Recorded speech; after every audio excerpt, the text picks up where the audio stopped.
Well, thank you everyone for joining our webinar this afternoon. This is Matt Hiley with Tantalus Systems, and I do appreciate you all taking a little time out of your day to join us and learn a bit about and discuss the federal funding opportunity and an update around that relative to the availability of funds for utilities in today's space. So we'll spend about we'll run through a presentation here. We've got an hour, I hope, on your calendar. I don't know if it'll take exactly that long, depending upon the questions that you may have. But we have a chock full presentation today. So I'm going to go ahead and get us started.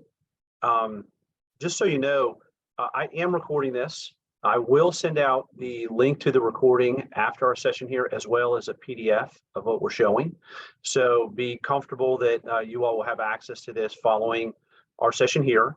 And I will take, of course, questions from you all. We've got time at the end of the presentation for questions, as well as if you have them during the presentation, please chat to me. I've gotten some chats already. There's both an area where you can chat on the Zoom, as well as a Q&A area. So either of those you can use for questions to me, and we'll address those as we either go throughout the presentation or at the end of the presentation. Just a quick legal notice for you. This is informational purposes for our discussion today, and thank you. So a quick agenda. Doing an introduction of who's here and then an overview of who Tantalus is. Just a brief one there, and then get on to the main content for our discussion today, which is around federal funding. An overview of that and what's changed, an update, and how we can help you there. Again, we do have time at the end for questions. You can wait till then, or you can submit throughout the presentation, and I'll be tracking those and get to them during the presentation as possible. And then suggested next steps as to what we could do coming out of this conversation. From an introduction perspective, I hope you're seeing me. I'm Matt Hiley. On your screen, Matt Hiley with Tantalus Systems. I'm our Director of Business Development. And we also have Amanda Wood, who you should be seeing on screen as well, who is a consultant that we're working with and have worked with, gosh, for probably over a year now, on our efforts relative to funding and the opportunity that presents for utilities in today's environment. So I'm going to run us quickly through the Tantalus, an overview of who we are, in case you aren't familiar with us, and then I'll turn it over to Amanda.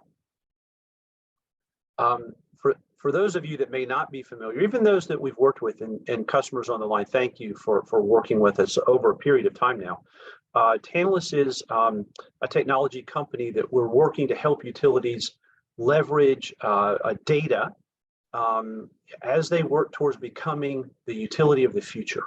So a lot of folks know us historically as an AMI company, and certainly we think we've got a great solution for advanced metering infrastructure and the opportunity that presents.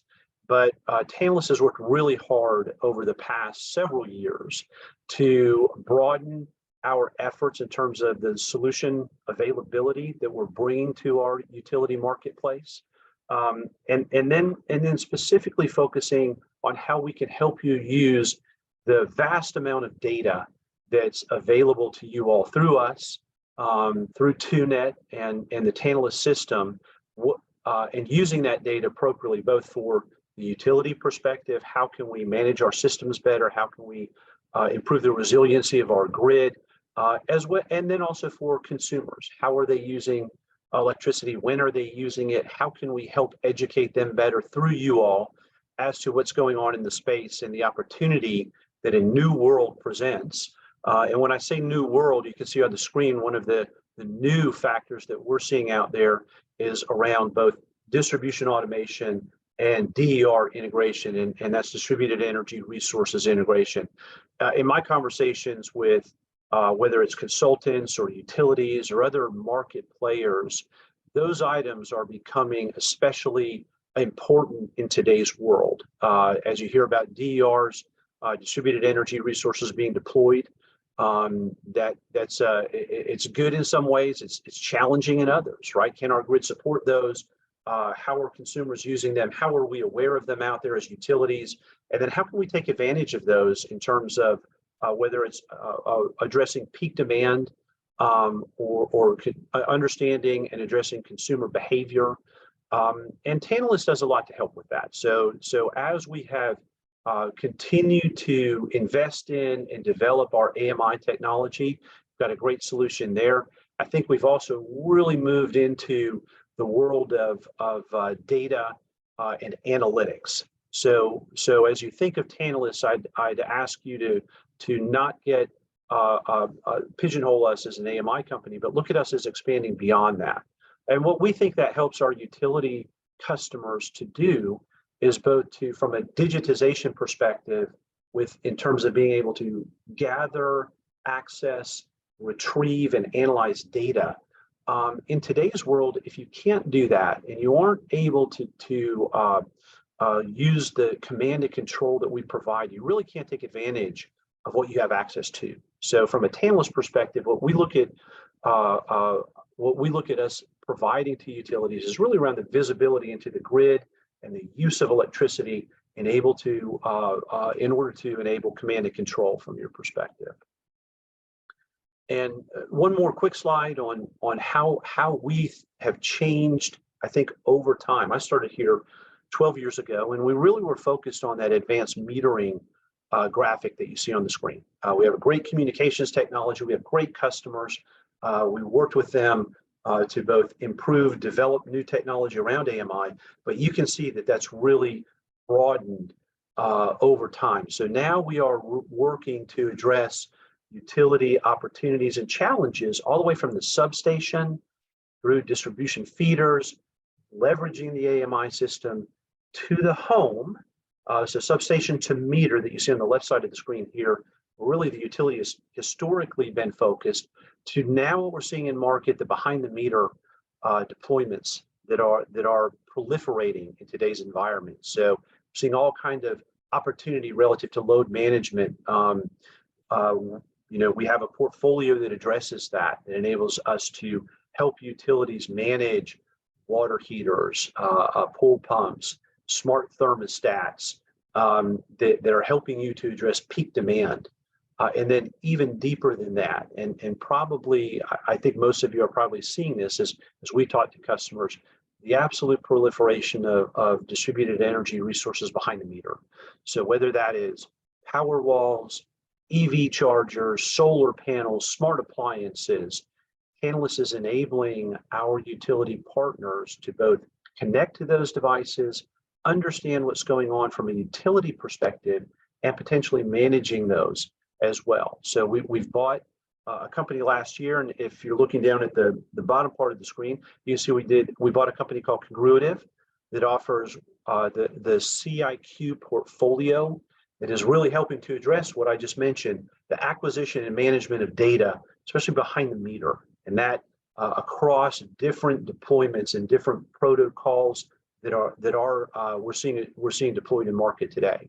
And then Tantalus itself has developed over the past year and a half or so an analytics portfolio that enables utilities to understand at a very deep level what's going on from a power quality and voltage monitoring perspective across the grid, as well as enabling a transformer analytics solution that helps in today's world especially manage transformers on the grid as there's more being asked of them. They're vulnerable to overheating or overusage. Don't want to have any issues with those, especially in terms of the supply chain, the delays in lead times if you have to order anything new, and the costs that are incurred for transformers. So that analytics package is something that, portfolio, I should say, something that Tantalus has put together over the past couple of years. So just as I end the discussion around Tantalus here, if you have any questions, you want to talk more about the broadening of our portfolio beyond AMI, which we're still very focused on as well, please give me a call, let me know, and I can run you through what we have from a solutions perspective. I appreciate the time. Amanda, I'm going to turn it over to you to actually take us through what we're going to focus on today, which is federal funding and the opportunities out there for utilities. Great. Thank you, Matt. Just to give you all a sense of my background, if we haven't met before, and I think I've met some of you before working one-on-one with you on funding initiatives. I am based in DC. I am a federal lobbyist and federal funding consultant. My background is Capitol Hill. I worked for a senator from Florida for a number of years. And really, the focus of my work has always been on making sure public agencies and nonprofits and utilities and all sorts of folks can leverage as much federal funding as possible. There's a great deal of federal funding out there right now. We want to make sure that you're capturing just as much of it as you can. Let's go to the next slide. One quick thing, and I should have mentioned this as we transition. The reason that Tantalus has been working with Amanda and her team over time is because there is so much federal funding available out there in the market today. And we want to be sure that you're both aware of that funding, aware of what's applicable to you specifically in the solutions or challenges you want to address, and then leveraging Amanda and her team and the resources that we have to apply and acquire those funds. This has been, I'm sure everybody's been hearing and seeing in the news, just the growth and proliferation of funds available. So that's the reason that we're coming to you today. Sorry about that, Amanda. No, that's great. Thank you. Made the transition earlier. No, I appreciate you framing that. Let's go to the next slide. So, gosh, we passed the Infrastructure Investment and Jobs Act and the Inflation Reduction Act over the past couple of years, and are really starting to see some of these programs come to fruition. It's taken a little while. We had all of those sort of COVID response bills that were pushing money out really, really quickly. And then I think, we passed a couple of bills that are about long-term federal investment in resiliency and smart solutions and infrastructure, and changing the definition of the sort of infrastructure that the federal government wants to invest in, and really blowing up the amount of money they want to invest in it. So we're starting still, a year and a half after we passed the Infrastructure Investment and Jobs Act, we're starting to still see new programs roll out.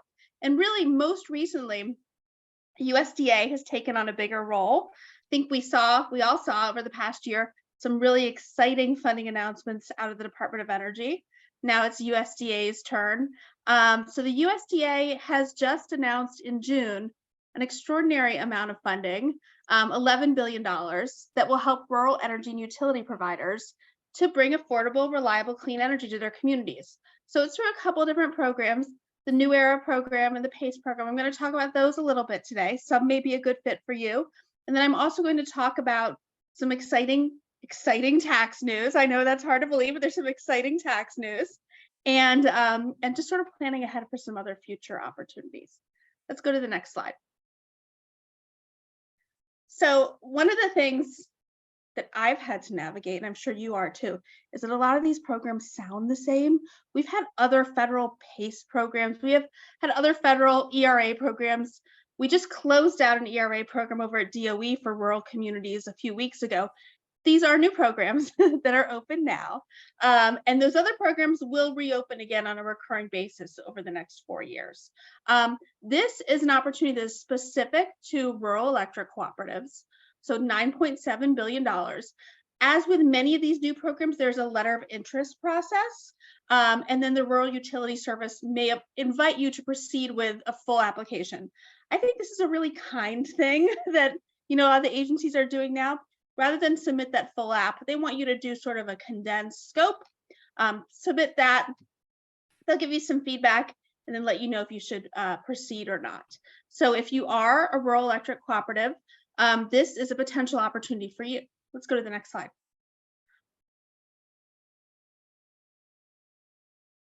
So this is designed to be flexible. They keep telling us that, which is nice. USDA really wants this to be a funding source that can help you make energy efficiency improvements, to purchase, build, or deploy renewable energy, carbon capture, purchase renewable energy. They really want you to come at these problems from a lot of different angles. So again, it is flexible. It's not very prescriptive on the use of specific technologies, but one of the things you can do is eliminate aging, obsolete, or expensive infrastructure and use it to update your infrastructure, which may be something you're considering doing right now. Next slide. So this is going to be a mix of opportunities. There will be loans, grants, and loan and grant combinations. We'll make sure that you have access to a link to the full solicitation in case you're interested in, potentially pursuing this funding. But just know that you will have, I think, a greater sort of percentage of grant to loan if you are, really addressing some of the issues that this administration cares a lot about. So equity, and equity does not only mean urban equity, it also means rural equity, that you are, fully addressing that this is going to bring access to new technologies that are going to lower greenhouse gas emissions, and that will really ensure the reliability of power resources to people, specifically in rural areas. Next slide.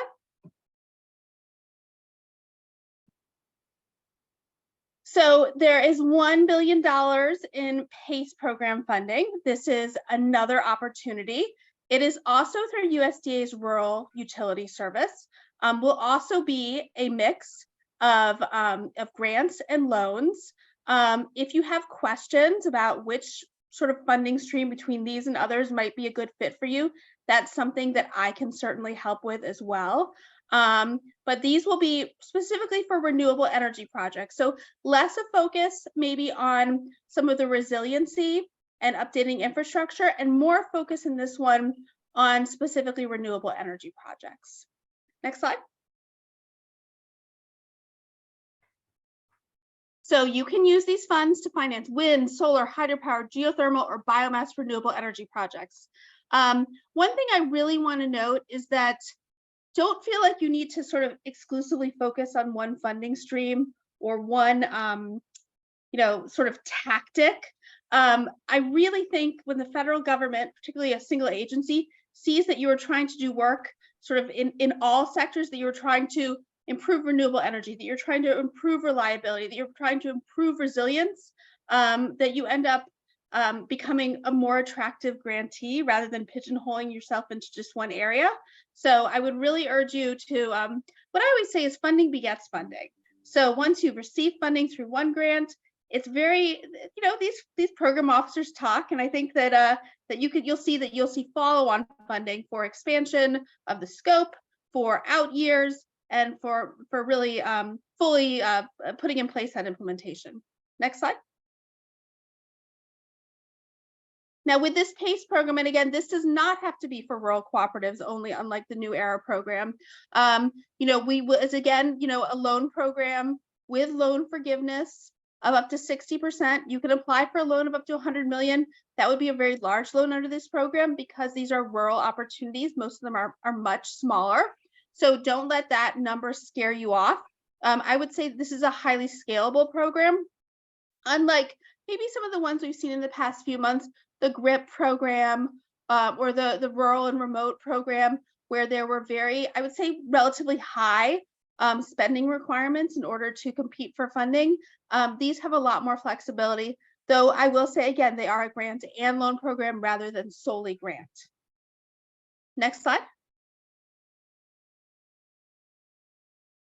Okay, so I'm really excited about this because this is the exciting tax thing, everyone. So watch out. So when Congress passed the Inflation Reduction Act last year, they did something really extraordinary. So for years and years and years, businesses had benefited from tax credits for resiliency and reliability and for green infrastructure and all sorts of things that were qualifying clean energy investments that public agencies and nonprofits could never capture, a benefit from a tax standpoint because you don't pay taxes. So now they are going to allow for direct payment. They're going to level the playing field. So there'll be direct payments to local governments and nonprofits who make these same sort of qualifying clean energy investments. You can't lower your tax liability because you have tax exempt status, but you'll be able to claim these funds in really direct payments. So let's go to the next slide. So just last week, Treasury and the IRS put out their proposed rules and started a formal 60-day public comment period. When you receive this, you'll see there's a link to a series of webinars that are going to happen this summer. And this is starting next Thursday. And this will be your opportunity to learn a little more about these tax credits and how you can, or direct payments and how you can access them. And also to provide comments. During this sort of rulemaking process, they're actively soliciting potential beneficiaries of this, soliciting their feedback on how to implement this and sort of what the process and forms and hoops you're going to have to jump through. And I hope there aren't a lot, but there is an opportunity. And if you've never commented on a federal rulemaking, it's really as easy as writing a letter and uploading it. It does not need to be a very formal document, but it might be a good opportunity to have your voice heard as they work to implement this, hopefully in a very streamlined approach. Next slide. Now, there's a lot of information here over several slides. I'm not going to go through all of it, but I did want to show you examples of the sort of available credits that will be out there in the form of direct payments. So production credits for electricity from renewables, funds for renewable energy projects, including fuel cells, solar, geothermal, investments in facilities that generate clean electricity and energy storage technologies. So a lot of these, the sort of solutions that Tantalus has, will fold into some of these projects that you all may be pursuing. What I love about this is these are things that you all are already doing. I know they mean this as a way to incentivize, but having spoken with some of you, you all are sort of, you're right at the very front of this. You're already doing so many of these things, making these investments already. And I hope this will encourage additional investments and also reward you for the work that you're already doing. Let's go to the next slide. Okay, so some of this is very broad. Advanced energy projects. We'll see as we, go through the rulemaking exactly what that's going to mean. But things like qualified commercial clean vehicles, if you have fleet vehicles that are clean vehicles, potentially access tax payments for that, direct payments for that. Alternative fuel vehicle refueling. So perhaps EV charging, if you're making investments in that, you could receive direct payments for that. And on to the next slide. Here, just a few more examples. You get bonus credits if you're in a low-income community for all the good work you're doing. So when we send out these slides, you'll be able to take a look at these. We are going to be attending all of the upcoming webinars that Treasury and IRS are doing. We'll have more information on implementation of this, but just know that it's pretty revolutionary, it's pretty exciting, and you all are really going to be rewarded for these investments in the same way that private businesses have been rewarded for so many years. Next slide. So I just want to preview a few things that you may want to start thinking about. Some of you all are engaged in, solar deployment or thinking about it. The $7 billion Solar for All competition is expected to come out later this month. So soon, they said June. We'll see if we can hold them to that. But there will be competitive grants specifically for solar projects. And really with investments in residential and community solar. So really helping the folks in your communities have access to this technology. Next slide. The other thing I really want you to start thinking about is the FEMA Building Resilient Infrastructure and Communities program. It was released in early August last year.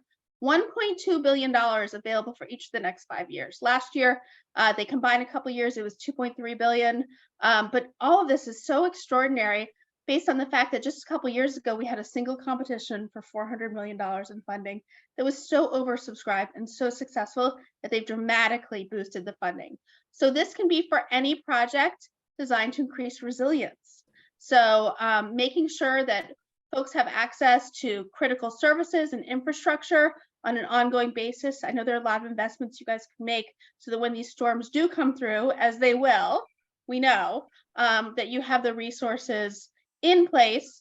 I think, philosophically, the federal government has come a long way over the past, decade or so, not only in their expansion of what infrastructure is and the infrastructure they want to invest in, but also in the desire to do pre-hazard mitigation.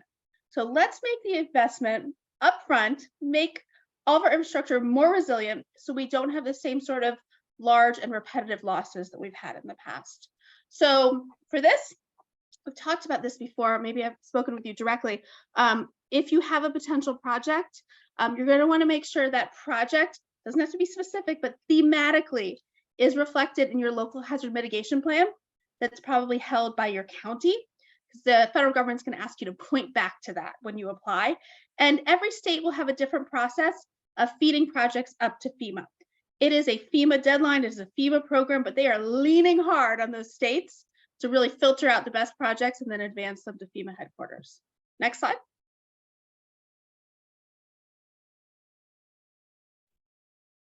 So we also expect relatively quickly another round of the other ERA program, just to make it confusing. This is the DOE ERA program. So we are hearing that this program will open again probably in September. Anytime there's a new program like these, sometimes the second round looks a little different from the first round.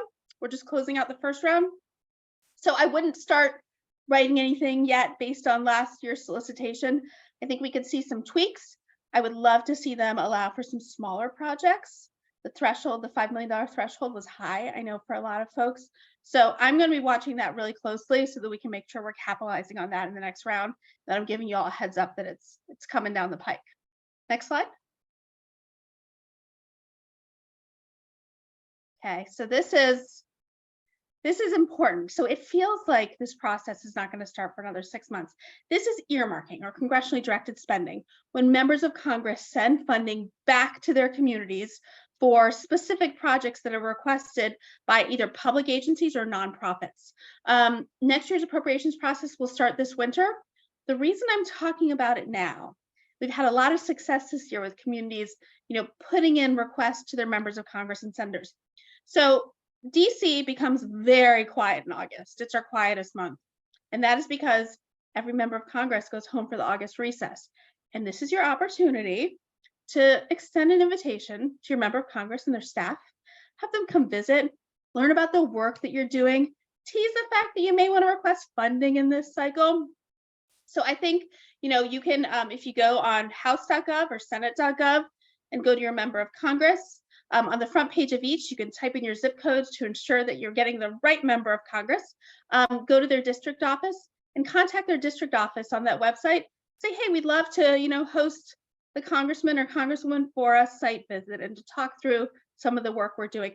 I think really developing these relationships, particularly in August, which is the best time to do it, really, of the year, in advance of the new fiscal year, it makes a lot of sense, and I think it will pay off in the long run.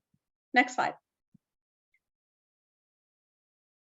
So I just want to give you a few tips as you're sort of moving forward with federal funding. And as Matt said, I'm here to help you through every step of the process if you're interested in that sort of support. Federal funding is for problem solving. So it's not about your shopping list. It's not about what you want to buy. It's about identifying a problem in your community, which may be resiliency, for example, and setting forth a solution. And it can be a technology solution, which is great.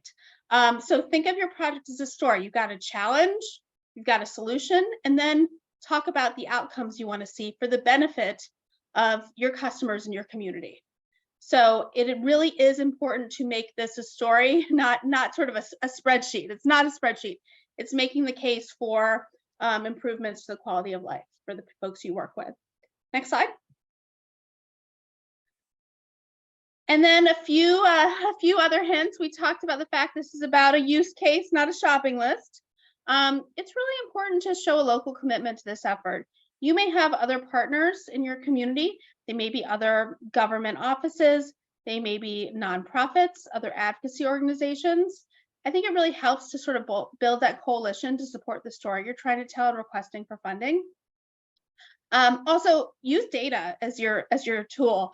I think that one of the mistakes I see in grants sometimes is that people make assumptions that the person reviewing the grant knows the community or knows has a deeper understanding of the challenge than they do. So I would say make no assumptions, spell it all out, put numbers on it if you can. All of these grants will generate new data for you that you'll use going forward. But if you have data you can use now to help make the case, you definitely should. And then this last one really gets back to what I was saying before. Your members of Congress and senators want to advocate for you. They want to write letters of support for your grants. They want to take credit for it. They want to request funding and bring it home through the appropriations process. They get a ton of requests. I'm a former Hill staffer. Really, you need to, they will not know you need the help unless you go and ask for it. And when you ask for it, it makes sense to walk in there with a draft letter of support, with talking points, having really educated the staff. So take this time now to develop those relationships. And then when you do apply for funding, and we can help you do this, I think it makes a huge impact to have the support of your member of Congress or senator. There are so many highly qualified projects. It really is a key differentiator when there's a little oversight from Capitol Hill. Next slide. I think I may be passing it back to Matt now. Yes. Here you go, Matt. Okay, thanks, Amanda. Got just a quick slide here before we get to some questions, but I think as Amanda went through the opportunities that are available to you and the funds are available, I was writing down some comments. Some of this has changed a bit from previous funds, or at least what I hear and what I see is that these are flexible, they're available to you, they're flexible, and they're scalable. So one of the questions that came in, Amanda, is around size of loan. Is there a typical size that you should be applying for? I heard you say previously there may have been some of these with $5 million type of limits or floors even. Is there a typical size that you see for applications? Gosh, you know what? These are brand new programs, so it is hard to predict. I will say that they did not specify in this solicitation sort of the loan amount. So to me, it strikes me as being far more flexible than some of those DOE programs that did require a minimum. So what I would say is be honest about your needs and make the case for it. And you know, a year from now, we'll have a better answer to that question because we'll have seen how they decide to make their first round of awards. Okay. And then we did have a question. I'll address it right here. How do I begin to work with you, and what is the cost? Well, working with us is quite easy. I'd suggest that whether you contact myself or Amanda directly, and I've got our contact information in the slides here. I'll show you in just a moment. It'll come in the PDF that I send following this. Or your account manager certainly would be open to a discussion, but I would say a quick contact to set up a conversation with us is absolutely the way to go. Again, we've been working with Amanda and her team for a year and a half or so now. We've got a great interaction and understanding of what a lot of our utility customers are looking for. So I think we start running, in other words, in terms of an understanding of what we've seen and what Amanda is familiar with and an expert on in terms of what's available from a funding perspective. From a cost side, there's no cost to you all. This is a service that Tantalus and Becca are providing. So I would highly recommend any questions that you have, please bring them to us. There's no skin in the game in the sense of from a direct cost perspective of getting involved in working with us.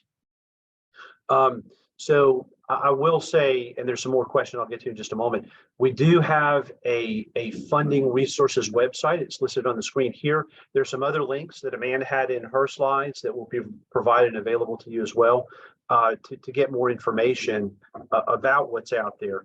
I think when I talk to people in the industry, this is not a typical part of the day-to-day job. So, and I don't mean that in any way other than it can be confusing. There's a lot of programs out there. There's, in some cases, a lot of stipulations or qualifications or criteria to become applicable. Please use us as you go through that process. So we want to help you with that. The other thing that Amanda, you mentioned this at the end, from an earmarks perspective, just like you said, we're seeing success there. We're seeing opportunity there because it's a good thing for everyone. And I hate to say it like that, but it's great. Should you access those funds, your congressional representative or senator, or whoever it is that wants to place those, they want to do that for you, both from a perspective of helping their community. Certainly there's an opportunity for that, and that's a reason for this, but there's also a personal benefit to them to be able to go back to the community and say, here's what I've done for you. So don't think that is something you should, something in the past that's gone by. That's available to you. Every member of Congress likes a big silly check presentation on the front page of the local paper. So let's see. There's some questions about deadlines. So I see, are there any deadlines available to us today? And is all funding being made available in a particular window, or are there typically rounds of funding that come up? Yeah, all these will have at least 5 rounds of funding because they came through the Infrastructure Investment and Jobs Act. So there will be future rounds of funding for sure. These 2 are open right now, or I think one's opening next week for the letter of interest process. I wish I could predict with certainty when rounds of funding are coming out, and Matt wishes I would too, because we talk about this all the time. We all would love for things to be uniform, but the federal government's funding process isn't. We pass our appropriations bills 2 or 3 months late, and it screws everything up. It takes longer to review the last round than it should have. So there's a little bit of crystal ball predicting we can do, but not a lot. But what I can tell you is that the money is there for 5 years of these programs. So we're going to have a few bites at this apple. One other question that came in is, in terms of what is applicable, are we talking about hardware, software, services? Is there anything that says, or is it by program that says this is what this program will pay for versus another? So yes, there are, but I will tell you that most of these grants are really, again, looking at use case, not shopping list. So whatever gets you to that accomplishment is what they're going to support. There are 70-page solicitations for each of these. They're always restricted, allowable uses. But generally speaking, it's highly flexible, and earmarks are even more flexible. So we should look at all options, and we can help you navigate this. Like, don't feel like you're on your own. Let's set up a call. Let's talk through it. Let's figure out the best approach. It may be one of these. It may be something else. So I will never recommend somebody applies for something that I don't think they're going to get. It's a lot of work for everyone. We try to make it easier, but yeah, let's don't stress about it. Let's work through it together. What I've seen, thank you, Amanda. What I've seen in what the work that you've done is really helping a utility that is interested in something from a project perspective, something that they've planned, and then relating that in an appropriate, and I think, I want to say personalized, but a customized way to the program, because of what you just said. This isn't just a numbers game. It really is working with your idea on how to help your community, whether it's the members of your, of a cooperative or the residents of a municipality, and helping through the application, the reviewers understand that's what you're looking to do. Here's a solution that's going to get you there, and Amanda can really help tailor that for you. So I don't have any more questions coming in. I'll wrap up from actually, Amanda, do you have any final comments you'd like to make? I mean, I guess what I'd just say is it is an overwhelming amount of funding, an unprecedented, overwhelming amount of funding that's available now through new programs with new acronyms and new requirements. And my job is to really read these solicitations and become familiar with them so that you don't have to stress about this. So please take Tantalus up on the offer. Let's have a one-on-one conversation. Let's figure out what the best fit is going to be for you. And I'm here to make the process hopefully less stressful and hopefully more successful. So look forward to it. Okay, Amanda, thank you.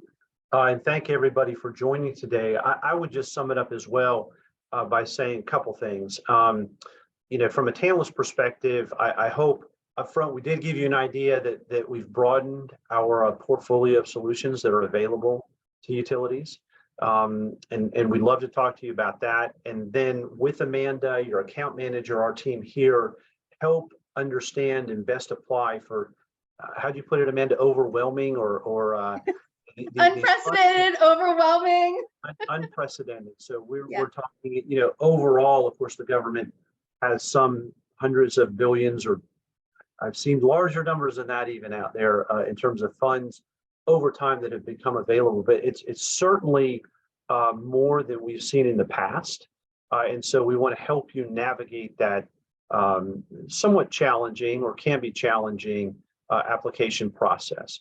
Please use us for that. This again is a no-cost service to you.